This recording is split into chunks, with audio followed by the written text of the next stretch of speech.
আপনারা যারা medical admission test কিংবা হচ্ছে যে ভার্সিটি অ্যাডমিশন টেস্টে পার্টিকুলার কিছু হচ্ছে যে মুখস্থবিদ্যা প্রশ্ন ভুলে যান, তাদের জন্য একটা সুন্দর জিনিস নিয়ে আসছি আমি, ফ্ল্যাশ কার্ড মেথড।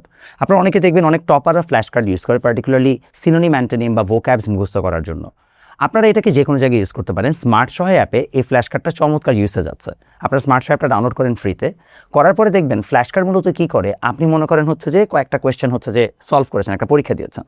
দেওয়ার পরে এই পরীক্ষাটাতে মনে করেন আপনার দেখা হলো যে অ্যানালজি অ্যান্ড স্পেলিং এই পার্টটাতে আপনার 24টা হচ্ছে যে কোয়েশ্চেন আপনি পেরেছেন, এখন 100টা অ্যানোনিম সিনোনিম অ্যান্টোনিম আপনি পারেন না।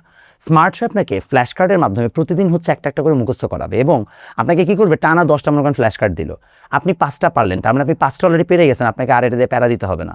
আপনাকে ওই 5টা সে ডান করে বারবার আবার সে ফ্ল্যাশ কার্ড আকার একটা করে দেখাইতে থাকবে। এইভাবে যখন আপনি প্রত্যেকবার আপনার চোখের সামনে আস্তে আস্তে একটা সময় আপনার মুখস্থ হয়ে যাবে এবং আপনি ফাইনালি মাস্টার করে ফেলছেন জিনিসটাকে, তখন সে আপনাকে আর ওটা পাঠাবে না, আপনাকে দেখাবে যে আপনার কিন্তু 100টা কোয়েশ্চেনই মাস্টার্ড।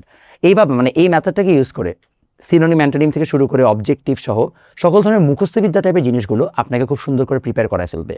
এই একটা ফিচার অলরেডি হচ্ছে যে মঙ্গুস সহ আরও অনেক ধরনের হচ্ছে যে অ্যাপগুলোতে আমরা দেখতে পাই। সো আপনারা চেষ্টা করতে পারেন এই স্মার্ট সহায় অ্যাপের এই ফ্ল্যাশ কার্ড ফিচারটা ইউজ করতে। যদি আপনারা কেউ অ্যাপ ইউজ না করেন, যদি আপনারা কেউ হচ্ছে যে নিজের এরকম ছোটো ছোটো কাগজ বা কার্ড নিয়ে সেখানে নিজে প্র্যাকটিস করতে চান, সেটাও করতে পারেন। বাট ডিজিটালি যেহেতু অলরেডি করা যায়, we don't need to do that already, right? So আপনারা স্মার্ট সহায় অ্যাপটা ডাউনলোড করে চাইলে ফ্ল্যাশ কার্ড ফিচারটা এখনই অ্যাপ্লাই করে দেখতে পারেন।